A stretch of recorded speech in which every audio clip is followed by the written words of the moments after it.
What's going on, everybody? KSA Kris here, Real Estate Blitz. Want to do a quick one real fast. I was talking to somebody the other day, and they started talking about the failure rate in real estate. And then, I did a little bit of research because I wasn't really sure what the actual failure rate was. And, found something on NAR, then ended up finding a whole bunch of other stuff. One of them in particular that I would say, if you want to, go check it out. Tom Ferry did a really cool video on, the truth. 87% of the people that try to get into real estate fail within the first 5 years. I would even say, it's probably more than that. I would probably say, I'm not saying NAR is wrong, but at least from what I see, a lot of people that get in, they usually don't make it a year, and at most they make it 3 years. And the question is why? Why do people fail? I did a lot of research and I found some stuff that I want to sort of talk about, and then I will give you our perspectives, because I know for us, we had a challenge when we first started, and I think we just kind of pushed through it and figured it out and survived, and then became profitable as well along the way. So this is one of the things that I saw in there, and I thought it was pretty fantastic, and there was no point in me like reinventing the wheel when this is really good stuff. So one of them was a non-existent or unrealistic business plan. I agree and disagree. I think we didn't really start our business plan until we were like 2 years in the business. And this is what I would say about the business plan. It is absolutely the best thing that we ever did. I'm actually starting our business plan for next year, next month. In October, I usually have it done by November, and that's in preparation for the following year. So I agree and disagree. I think in the very beginning, the first year, most people don't have a business plan because you don't know what you don't know. But after you've gained some experience, putting together a business plan is an absolute must. I would even say, if you're getting coaching, you kind of get that built in. If you're doing like Tom Ferry, they build in a business plan for you like right from the beginning. So business plans are absolutely important, but I don't think a lot of people really focus on that at all. Lack of sufficient startup capital. I agree and disagree. So let's talk about that. Lack of sufficient capital. When you first start in this business, most people don't have money. What I always tell somebody, if they're looking to do this full time, we have a guy right now that's interning, and I warned him. I says, look, honestly, it could take you 3 months, it could take you 6 months to actually turn a deal and be profitable. And the challenge that I see, if you do it right, it doesn't take that long. Okay, I'm just going to be very honest with you as that, because what I see people lacking on, it's first there has to be effort, right? As you put in the effort over here, and this is what most people focus on is over here. Unfortunately, you need to focus on effort first, but over here they start focusing on, well, I don't know enough, I'm new, I need to learn more. Effort first. Learn, and you will mature. As you learn and mature and it comes closer to effort, that's where you make the real money. So lack of sufficient startup capital, I do agree, because it creates stress.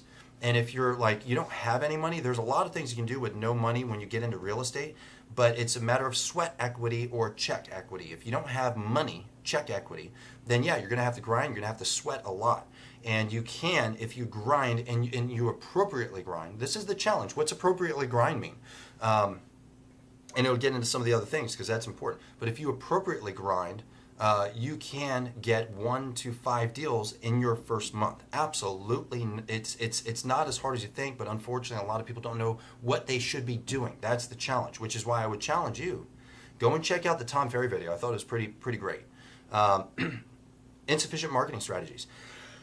Again, so now what's funny is if you listen to all these things, this is what I'm going to get to. I'll just read them. Lack of basic sales and or business skills. True. Lack of self-motivation and drive. True.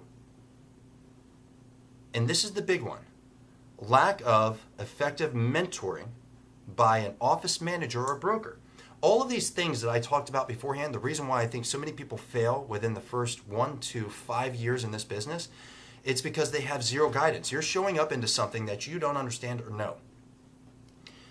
Most of the time, how it should be, in my opinion, how it should be, is your broker should be giving you energy. Your broker should be giving you guidance. Your broker should have a program that's going to guide you, or your team lead. Like for us, we have a team.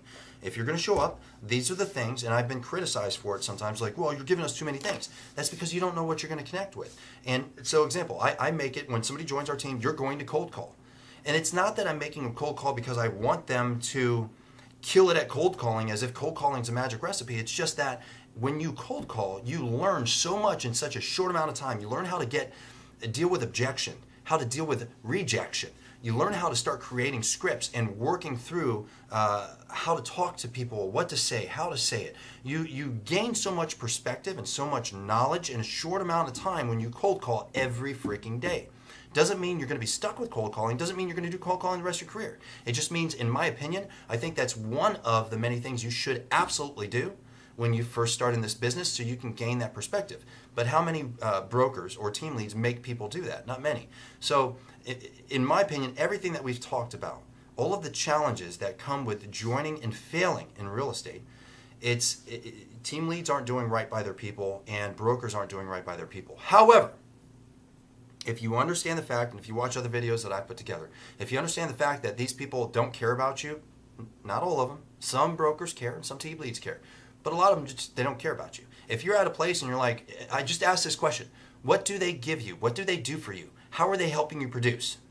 If the answer is you show up once a week and they talk about a bunch of stuff for your weekly meeting, that's not helping you. Do you have any checks? Do you have anything in escrow? If the answer is no, they're not helping you.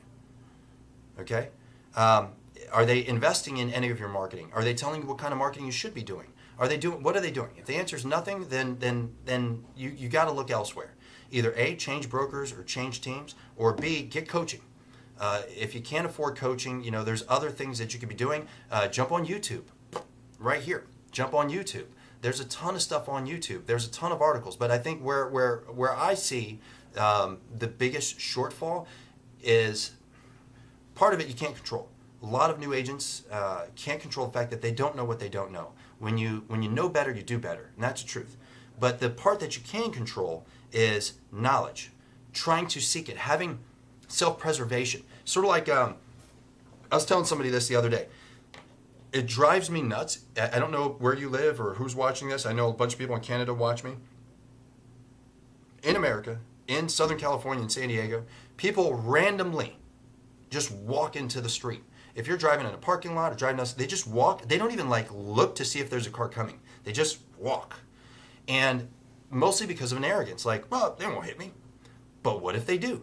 Turns out thousands of pounds vehicle is going to kill you. You're going to get hurt. At a minimum, you're going to get seriously injured, right? But because they don't have self-preservation and they feel it's somebody else's obligation or responsibility, they don't have any no self-will to sit there and go, maybe I should just turn my head and look to see if anybody's going to run me over. I feel the same way when it comes to real estate and new agents. Turn your head and look and say, look, they're not giving me anything. I'm not getting any checks. I need money. What do I need to find? Where can I go find it? Who can I call? Who is producing? Let's look up who is. I've done it. Who is producing? Can I call them? Can I schedule an appointment? And I've had, a couple agents. I do it still. I don't care. I call them up. Hey, what's going on? Yeah, my name's Chris. I'm with Kim Steele & Associates, and I was hoping to hang out with you sometime. I had a guy do it to me last week. His name's Jed, and Jed's probably watching this. The real estate Jedi, right?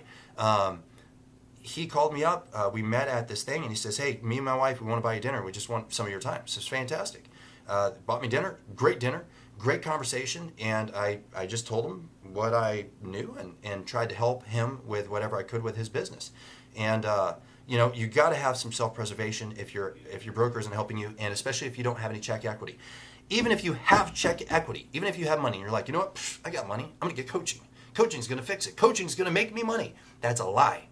That's a lie. If you have no self-preservation, if you don't want to work, if you don't want to become obsessed with the idea of learning everything that you can and then implementing it violently. I'm not saying oh, okay, I learned something. Hey, maybe next week, and that drives me nuts. I talk about the seminar junkies. Oh, I went to a seminar. Oh, man, it was so cool. I learned so much. I'm going to kill it. Great.